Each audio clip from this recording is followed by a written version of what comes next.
Hi friends. Last time हमने बात किया था कि 95% स्टार्टअप इंडिया में फेल क्यों हो जाते हैं। इस सेकेंड सीरीज में हम बात करेंगे 3 ऐसे प्रिंसिपल्स का जो हर स्टार्टअप को इनिशियली इम्प्लीमेंट करना चाहिए। इन 3 प्रिंसिपल को अगर आपने अच्छे से इम्प्लीमेंट किया तो आपका स्टार्टअप सक्सेसफुल हो सकने के पूरे चांसेस हैं। तो चलो इस जर्नी पे चलते हैं। इस सेकेंड सीरीज के पहले मेरे चैनल केशव ज्ञान टिप्स को जरूर सब्सक्राइब कर देना और बेल आइकॉन पे क्लिक कर देना सो दैट आपको ऐसे ही अच्छे वीडियोस मिलते रहे। तो इस स्टार्टअप सीरीज के पार्ट 2 में आज हम बात करेंगे 3 ऐसे प्रिंसिपल्स जो हर स्टार्टअप या हर बिजनेसमैन जो नया बिजनेस शुरू कर रहा है उसे जानना बहुत जरूरी है। तो पहला पॉइंट है, पेन और पेपर ले लीजिए। आप अपने बिजनेस को कैसे डिफाइन करते हो? आपका बिजनेस किस नीश या किस सेगमेंट को एड्रेस करता है? कौन से प्रोडक्ट है? आपके बिजनेस का सेक्टर एनालिसिस क्या है? सो सिंपल टर्म्स में कहूं तो do your research before you start your business. बहुत इंपॉर्टेंट है। आपको अपने इंडस्ट्री का या आप किस सेगमेंट को सर्व कर रहे हो, आप किस कस्टमर को सर्व कर रहे हो, इस आपका कॉम्पिटिटर कौन है, इसकी पूरी एनालिसिस करनी चाहिए। सो अगर आप यंग ग्रेजुएट्स हो, एमबीए ग्रेजुएट्स हो और आप अपना बिजनेस शुरू करना चाहते हो या आप कोई एक्सपीरियंस सेक्टर में हो बट आप अपना खुद का बिजनेस शुरू करना चाहते हो, तो it's very important that you do your proper research. आपको 2 या 3 महीने अपने सेक्टर पे पूरा रिसर्च करना चाहिए। इससे आपको ये पता चलेगा कि आपके सेक्टर में क्या एनालिसिस है, क्या क्रिटिकल पॉइंट्स है, क्या बॉटलनेक्स है जो आपको अपने बिजनेस प्लान में प्लान करना पड़ेगा। तो जैसे मैं आपको एग्जांपल देता हूँ, अगर आपने कोई बिजनेस शुरू किया जहाँ पे आप सोचिए डिजिटल मार्केटिंग में जा रहे हो, डिजिटल ऑनलाइन मार्केटिंग या कंटेंट राइटिंग आप करना चाहते हो, सो आपको सेगमेंट आइडेंटिफाई करना पड़ेगा कि आप किस सेगमेंट में इस प्रोडक्ट को इंप्लीमेंट करना चाहते हो। सो क्या आप रियल एस्टेट सेगमेंट का डिजिटल ऑनलाइन मार्केटिंग करना चाहते हो या किसी और कस्टमर नीश प्रोडक्ट का ऑनलाइन मार्केटिंग करना चाहते हो? तो इसके लिए आपको एक सीरीज ऑफ स्टेप हो चाहिए। आपको अपना प्रॉपर बिजनेस प्लान बनाना पड़ेगा, आपको एक प्रोसेस मैप डिफाइन करना पड़ेगा और आपको अपना नीश को डिफाइन करना पड़ेगा, आपको अपने कॉम्पिटिटर्स को डिफाइन करना पड़ेगा, आपको अपनी प्राइसिंग स्ट्रैटेजी को डिफाइन करना पड़ेगा और इन सब के लिए आपको एक सॉलिड रिसर्च चाहिए। So my first point for a successful startup is do your research. अपना रिसर्च कीजिए, अपना वाइट पेपर बनाइए और फिर स्टार्ट करने की कोशिश कीजिए अपने स्टार्टअप बिजनेस को। पॉइंट नंबर 2 बहुत ही इंपॉर्टेंट है, हैव योर ओन टीम। अपने टीम को डेवलप कीजिए। स्टार्टअप बिजनेस का मतलब ये नहीं होता है कि आप एक सोल प्रोप्राइटर के जैसे काम करें। स्टार्टअप बिजनेस का मतलब होता है कि you should have a right set of people along with you.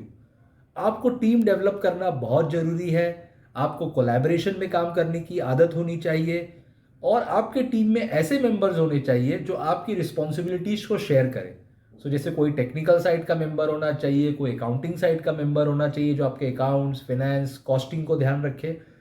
कोई की प्लेयर होना चाहिए जो स्ट्रैटेजीज पे सोच सके, जो प्रोडक्ट के बारे में सोच सके, जो ऑपरेशंस के बारे में सोच सके।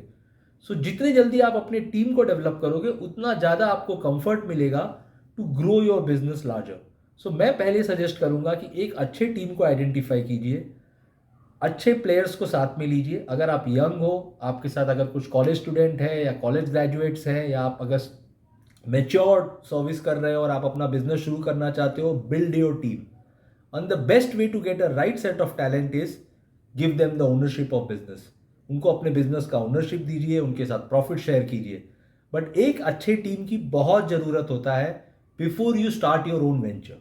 So that's my point number 2, have your own strong team. Point number 3 is capital. बहुत सारे लोग सोचते हैं कि अगर उनके पास कैपिटल है, अगर उनके पास पैसा है तो वो बिजनेस शुरू कर सकते हैं। मेरे हिसाब से ये गलत है।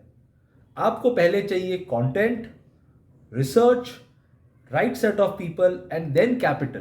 बिकॉज एक बार आपका कंटेंट सही है, आपका नीश सही है, आपका business plan is in place, जहां पे आपने काफ़ी लोगों से बात किया है, आप अपने बिजनेस को समझ रहे हो, आप अपनी कॉम्पिटिटर एनालिसिस कर रहे हो, you have a right set of people initially to start the business, then you can decide the capital which is required. Now capital बहुत जरूरी होता है। तो before you do your planning of capital, it is very important that you plan for at least 3 years। अपनी capital needs को 2 part में divide कीजिए। एक होता है फिक्स्ड कैपिटल और दूसरा होता है working capital. Now fix capital जितना हो सके उतना कम कीजिए। अगर आपका नया बिजनेस है तो don't go for fancy offices, don't go for too much of an investments into non productive areas. आपको जो इन्वेस्टमेंट करना है वो प्रोडक्टिव एरियाज में करना है। जितना हो सके टेक्नोलॉजी का बेनिफिट लीजिए। एज फार एज पॉसिबल ज़्यादा महंगे रियल एस्टेट में इन्वेस्ट मत कीजिए और पूरा फोकस कीजिए कि आपका जो वर्किंग कैपिटल रिक्वायरमेंट है वो पूरी तरीके से आपके कंट्रोल में रहे, आपका जो कॉस्ट है वो पूरी तरीके से आपके कंट्रोल में रहे। मैंने बहुत सारे स्टार्टअप बिजनेस देखे हैं जहां पे they are actually spending lot of money on non productive work, which is very important that आपको इनिशियली जब आप स्टार्टअप बिजनेस शुरू कर रहे हो 95% of your capital should go to the product. Second, who are the capital providers. मैं आपको बोलूंगा अगर आपको 3 साल का बिजनेस प्लान करना है, the first capital should come from your own self. You should actually, if you are a young student, take a money from your parents or take a money from your relatives. Don't go and borrow from the market. आपको capital बोरो नहीं करना है। आपका business ऐसा होना चाहिए कि next 3 years के लिए with a very very clear plan कि आप कितना पैसा इन्वेस्ट करोगे, किस प्रोडक्ट पे इन्वेस्ट करोगे, आपकी मार्केटिंग स्ट्रैटेजी क्या होगी, आपका बिजनेस एक्सपांशन स्ट्रैटेजी क्या होगा, and eight the end of 3 years you should be a profitable business. Most important thing, don't be a cash burner business. Generate cash. मैं पहले साल में नहीं बोल रहा हूं, दूसरे साल में नहीं बोल रहा हूं, but at least at the end of 3 years अगर आप अपना बिजनेस प्लान कर रहे हो properly, you should be able to throw cash back into your business. आपको वो रीडिप्लॉयमेंट करने की स्ट्रैटेजी होनी चाहिए। तो इस हिसाब से ये 3 क्रिटिकल पॉइंट्स है। पहला, जैसे मैंने कहा, define your business, know your product. आप किस सेगमेंट को सर्विस करना चाहते हो उसका पूरा एनालिसिस कीजिए, कॉम्पिटिटर एनालिसिस कीजिए, प्राइसिंग के बारे में सोचिए और 3 साल का एक वाइट पेपर बिजनेस प्लान बनाइए। 3 years is a good time for you to know the ups and downs of the business, to understand and to learn. Second, get right set of people जिस पे आप believe कर सकते हो, जो आपके business में ओनरशिप ले सकते हैं। उनको इंसेंटिवाइज करो कि they come and join with you and collaborate you and incentivize them properly with proper ESOPs plan or profit sharing, so you get a right set of brains on the day one for your business.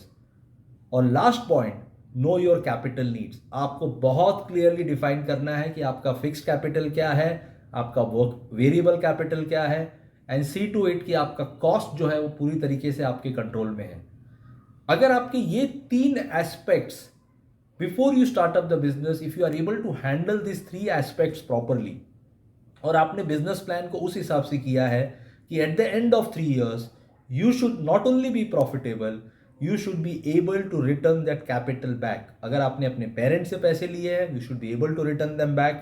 आपने अपने friends और family से लिए हैं तो you should be able to return their back. Put at most important on the capital. And सबसे important point है, in initial start of the business, don't think of valuation. Again I am saying, don't think of valuation. Think of how will you serve your customer. Remember, customer is the king. इन्हीं startup business में आपको अपने customer नीश को define करना है, उसको proper harness करना है। Before you start thinking of expansion, आपको अपने कस्टमर डेटाबेस को प्रॉपर रखना है। So according to me, these are the 3 important steps before you start your business. Startup पे पूरा ध्यान कीजिए। तो इस सीरीज में हमने बात किया कि क्या 3 स्टेप लेने चाहिए। नेक्स्ट सीरीज में हम बात करेंगे कि आपके स्टार्टअप का वैल्यूएशन कैसे होना चाहिए। फर्स्ट सीरीज में हमने बात किया था स्टार्टअप क्यों फेल होते हैं। आज की सीरीज में हमने बात किया क्या 3 इंग्रेडिएंट्स हैं जिससे आप अपना business before you start you can plan your properly and what you need to do for next 3 years. Next series में हम बात करेंगे how to tap the valuation for growth, क्योंकि 3 साल के बाद आपका बिजनेस एक पर्टिकुलर लेवल पे पहुंच जाएगा जहां पे you will need a growth capital. So वो ग्रोथ कहां से आएगा। I hope you like this series. This was a part 2 of our startup series. Till next time, please मेरे चैनल को सब्सक्राइब कीजिए, केशव ज्ञान टिप्स को, और बेल आइकॉन पे क्लिक कीजिए